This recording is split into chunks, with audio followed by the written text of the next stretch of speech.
জামালপুরে দীর্ঘদিন ধরে বন্ধ থাকা স্টেডিয়ামকে খেলাধুলার উপযোগী করতে পরিষ্কার পরিচ্ছন্নতা ও সংস্কার অভিযান শুরু হয়েছে। আজ সকালে শহরের অ্যাডভোকেট আব্দুল হাকিম স্টেডিয়ামে বৈষম্য বিরোধী ছাত্র আন্দোলনের সমন্বয়ক, ক্রীড়াবিদ, ক্রীড়া সংগঠক, আম্পায়ার, কোচ, রেফারি ও বিভিন্ন ক্লাবের সংগঠনবৃন্দ এই কার্যক্রমের আয়োজন করে।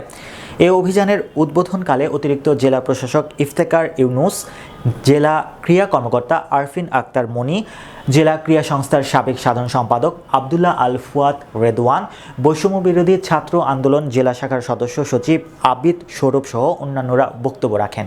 এ সময় বক্তারা বলেন, প্রায় 1 বছর ধরে স্টেডিয়ামটি বন্ধ থাকায় খেলাধুলার অনুপযোগী হয়ে পড়েছে।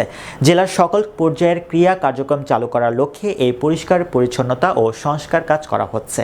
আগামী 1 সপ্তাহের মধ্যে সকল সংস্কার কাজ শেষ করে খুব শীঘ্রই ক্রিকেট, ফুটবল সহ বিভিন্ন খেলার টুর্নামেন্ট শুরু হবে। পরে সকলেই স্বেচ্ছাশ্রমের ভিত্তিতে স্টেডিয়ামের পরিচ্ছন্নতা ও সংস্কার কাজে অংশ নেয়।